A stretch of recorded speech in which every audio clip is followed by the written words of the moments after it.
Hi, Whitney with Girl Friday Crafts here. I am live.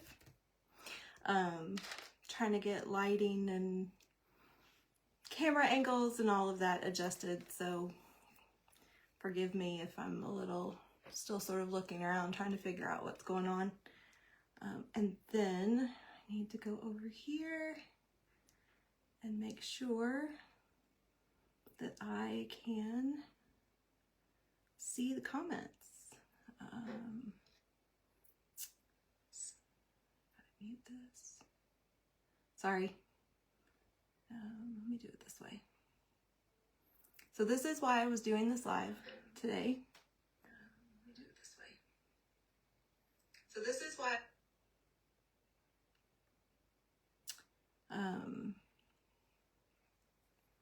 Because I am going live as part of an event next Saturday, and I've gone live twice, and I don't tell anybody when I go live, so I don't have a lot of comments and that sort of thing that I have to manipulate and manage. So if you're on and you're watching, say hi, partially so I know you're here, and partially so I can make sure I can actually see comments, so that would be really great. And I'm gonna go ahead and get started. So thanks for being here. I really appreciate it. Today we are going to make a snarky bathroom sign. So we're gonna use this. This is actually a retired transfer. It's called No Selfies in the Bathroom. There is a current transfer that has some other sarcastic bathroom signs, and to be perfectly honest, I cannot remember the name of it off the top of my head. So I will find that later and share that out. And we're going to be using the new drop-in box frame. So this is the 5x5. It's double-sided, and the lovely thing about this is that the insert pops out, so that if you're using something where the transfer is a little bit bigger than the surface area, you don't have to worry about it sticking. Makes it easier to chalk. There are also other inserts that you can get to go in here. So you can get the Couture Boutique surface, the black and white. So you can actually have 4 different things for this one box frame. So we're gonna do this. Actually, what I'm gonna do first is I'm gonna paint this, because I want this to be kind of a gray color. I've been into this what I call messy paint technique lately, where you just sort of slap some paint on and you don't really worry about can you not getting paint on the edges or going all the way to the end of the surface. You just sort of put on some paint for a little bit of color. So I'm gonna mix some white and black to make gray. Do that in that's probably too much.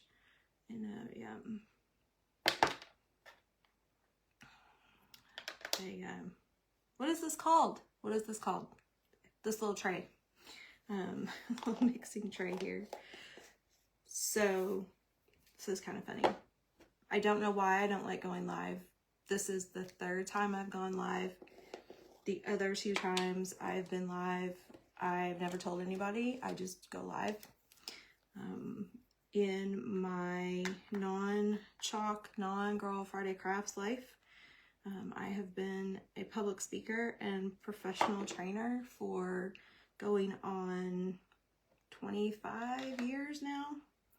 So you would think this would not bother me. And I think it's more about the technology and the logistics. I definitely don't have a problem talking in front of people. But if I'm going to be part of a formal event that's getting a lot of promo, I figured I should make sure I know how all this works and am comfortable with my setup, and that I know how to see comments and things like that. So I'm not seeing any comments. So if you're watching, and I do see some folks watching, so if you're watching, say hi for me. Let me know where you're watching from so that I can see if I can tell if I can kind of see comments. So, okay, so we've mixed this up a little bit to get a little bit of a gray. I'm going to drop that in there. And then, oh, I shouldn't have done that. Oh, well, it's okay. And then I'm going to get this wet just a little because I'm going to paint with it. So when you chalk with chalk paste, and you do this kind of normal thing, you want to have it the consistency of like yogurt. When you're painting with it, you want it a little thinner than that. So use some water, thin it out a little bit. Also making sure I'm getting all of the color mixed in so that when I paint with it, I don't have like a streak of white or black. Like that right there. So one of the things that I struggle the most with in doing videos, whether it's live or not, is making sure that you can see, making sure that I'm in the frame. I'm still working on that. So if you're watching and I go out of the frame and you can't see what I'm doing, holler at me. I will make sure that I angle things better. So I'm just going to use the normal paintbrush. And like I said, I'm just going to, like, I call it messy painting. That's not a very formal term. But I don't really care, like, if the whole surface is covered. I don't care if I go all the way to all of the ends. I do care if I'm flinging gray paint everywhere. I just want some color on this side of the frame insert so that it's not this wood brown color. And ideally, this will go in my bathroom, which we are actually about ready to probably get painted here soon. I have no idea what color that's going to be, but gray should work. I am using this as a sample for a class. I do classes at a local craft studio, and so we're going to be doing this project in April. And the owner likes to have samples in the store of class projects so that if people come in and they're asking about it, she has something to show them.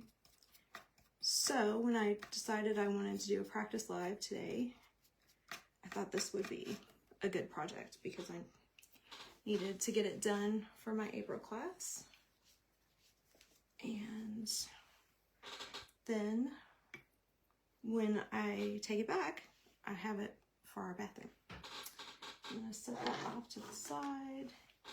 So, and I'm going to use my drying tool. Okay, I'm going to get the paint off my fingers first, or try to. I'm going to use my drying tool to dry this, so my apologies because it's going to get loud for a second.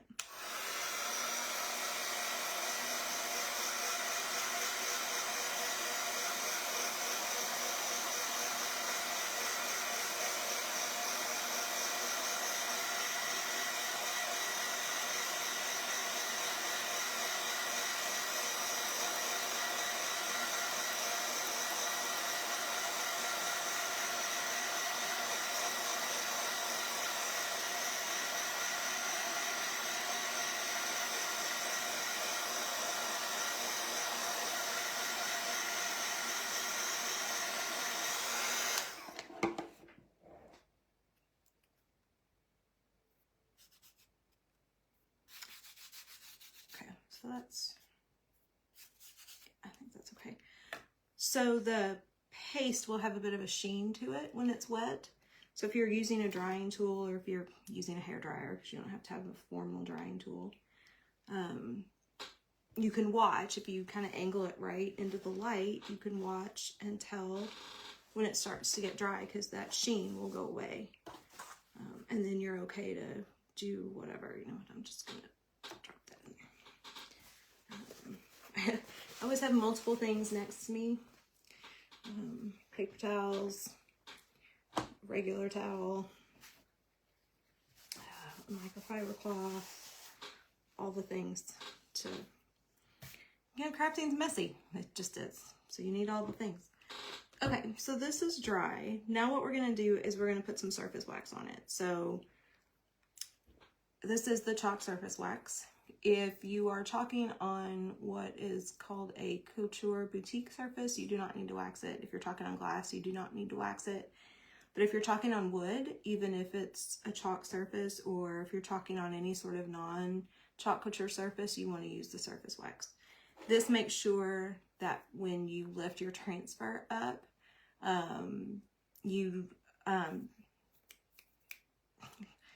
sorry, lost train of thought, that when you lift your transfer up, it doesn't lift the paste. So now I've been weird lately. I wax with my finger. Don't know why. I randomly did it one day working on a project and decided that for me, in terms of applying the wax, that just worked well. I can feel better where the wax is gone. I can feel where I need to wax more or where I didn't get any wax at all. I probably put it on a little too heavy with my finger, so you all can't really see in the video, but I can see like I'm already starting to take some of it off just as I'm spreading it around. So, you know, I'll just get less this next time. If I were chalking straight on this surface without having painted on it, I would have waxed it because it's wood.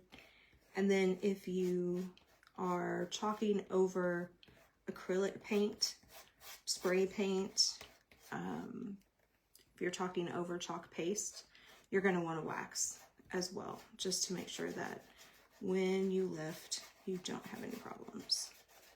So we're going to keep doing that. Hi Karen, hi Jennifer, yay, I'm seeing the comments. I'm actually seeing the comments on my phone, which is what I'm going live on, so that's weird. So if you've ever watched anybody do crafting live, you might have heard them talk about not being able to see the comments. So what happens is sometimes you can't see the comments, so you have to have the live on another device so that you can then see the comments. So I have my iPad over here so I can see comments, but I can actually now see the comments on my phone, so that's great. Yay, that's exciting. Now watch, it won't work that way next week. And then next Saturday, I'll be all set to be able to see comments on my phone, and I won't be able to see any. But that's okay. I'll still have the iPad set up just in case. Okay, so got the surface wax. And again, like I said, it's a little weird that I do this with my finger. I think it's weird that I do this with my finger. But when I'm running my finger over the surface, I can tell, oh, there's no wax there. Or if it's someplace that I got wax, I can tell, oh, there's not enough wax there. And it just makes it easier for me. Everybody has their own thing. Everybody does it their own way. And so, yeah. Karen, going good so far, Karen, I think. Yay.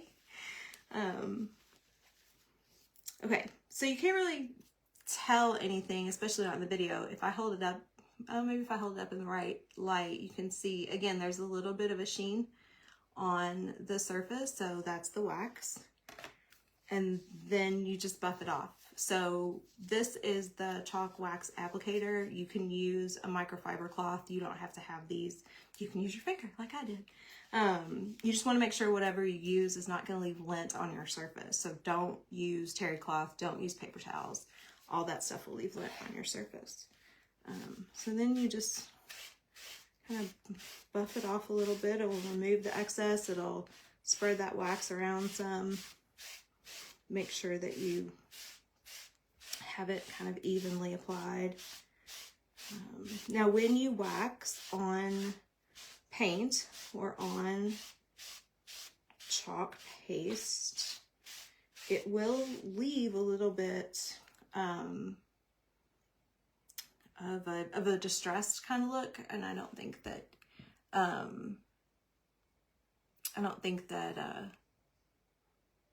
you guys can see it in the video, but there's like these sections right here. You can't see it because of the glare.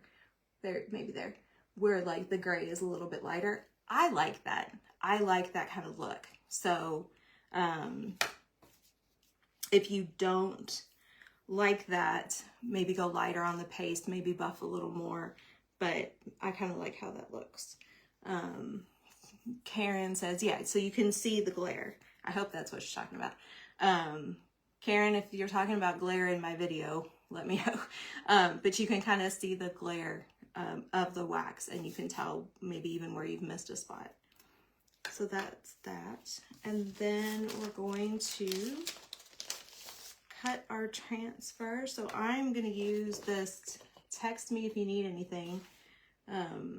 So funny story, you know, we're 4 years out from like the beginning of COVID lockdowns, and in my Facebook memories, oh, Karen says something on the glare from the wax. Yes, you can see the glare from the wax. In my Facebook memories Friday, popped up this picture of my husband holding 3 rolls of toilet paper.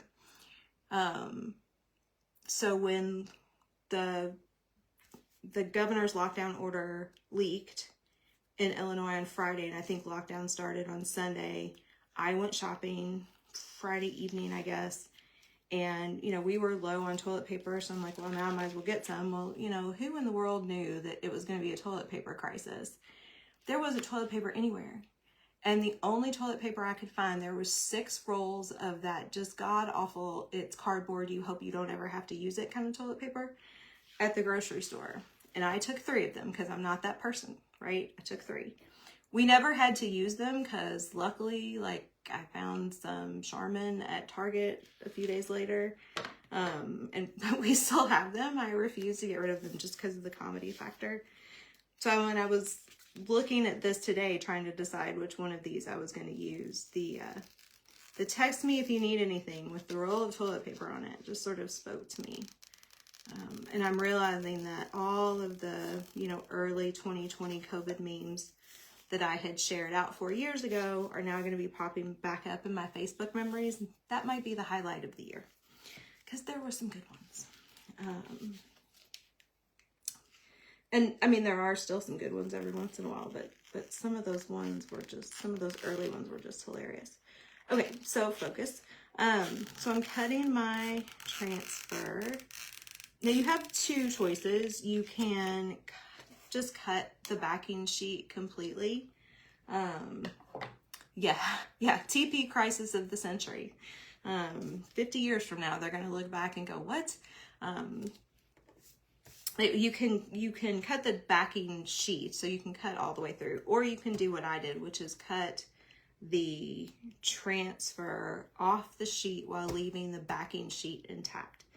That works better for me. It helps me keep track of what goes with what.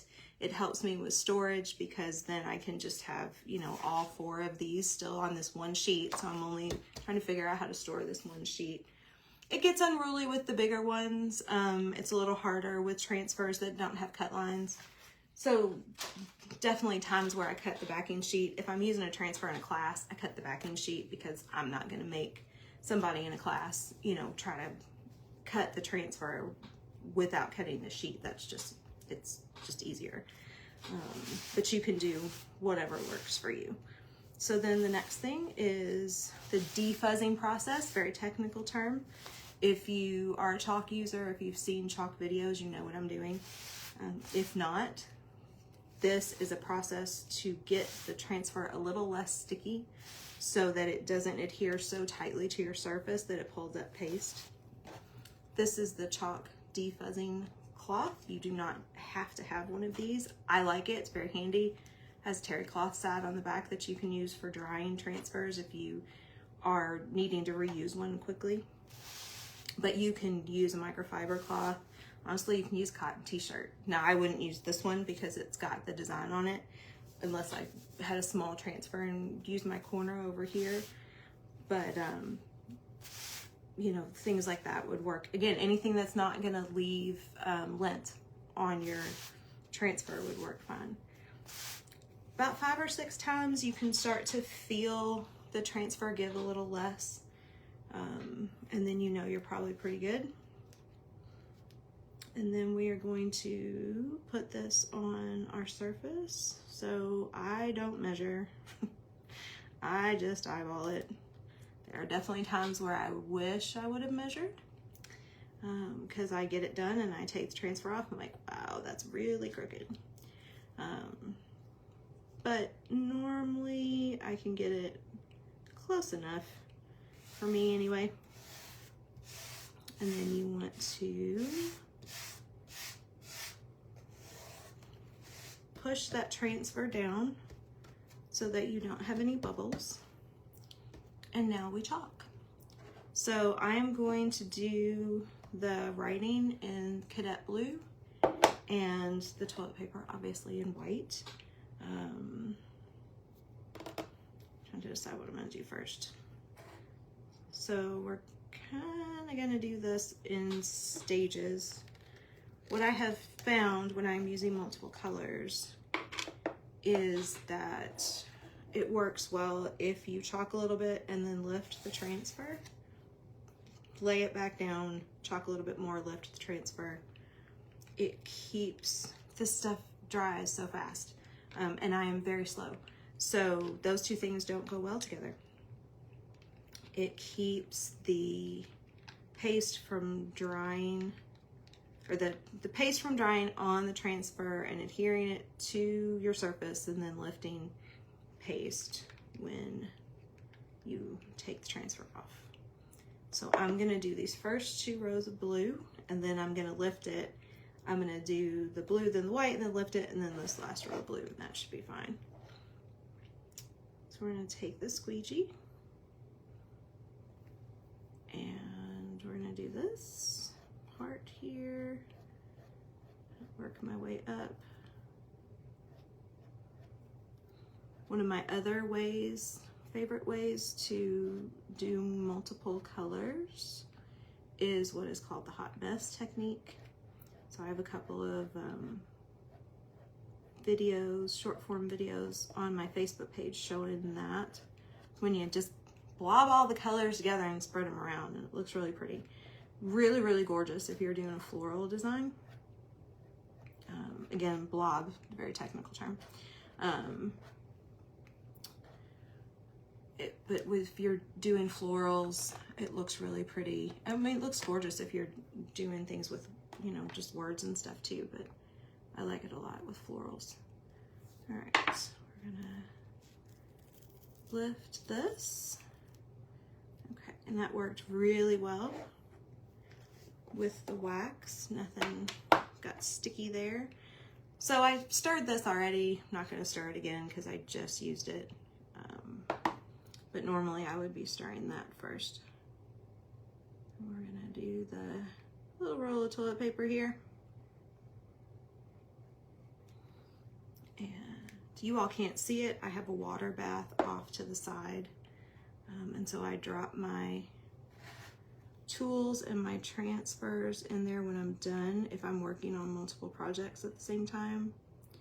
So that way I have a little bit of time to get a couple of things done all at once.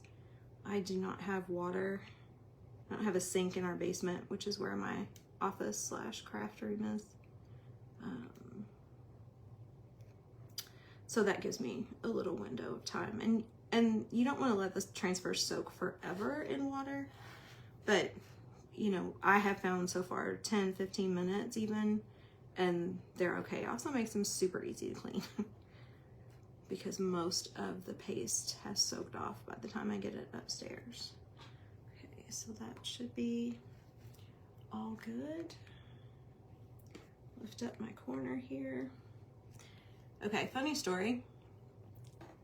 So there's a little cap on the end of this tool that up until about a month ago, I had no idea it came off, and that you had this little pointy end that you can use to pick up corners of transfers. I was like, wow, had no idea that that was there. How handy is that? And of course, now I just put the transfer back down. Come on. Okay, there we go. so we're gonna lift this up slowly. I missed a spot on the toilet paper, so we're gonna go back over that real quick.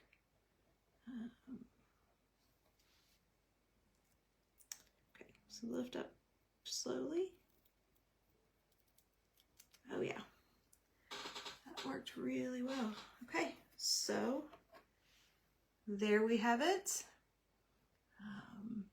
And then when this dries, I will flip it over and I will do something on the other side. Probably it's always a full moon in here, but I haven't decided. But again, I love these double-sided frames because you get a lot of use out of them. So, okay, so that's that. If you have any questions or anything, please feel free to message me or post in the comments. And I will be live again next Saturday at I think 4 o'clock Central Time. I can't do time zone math, but I will figure it out. And I will post again. I'm actually doing that live as part of a larger collaborative event. So there's a whole bunch of us that are going live all throughout the day. So I'll make sure to share that out. Thank you for watching today. I really appreciate it. And I will talk to y'all later.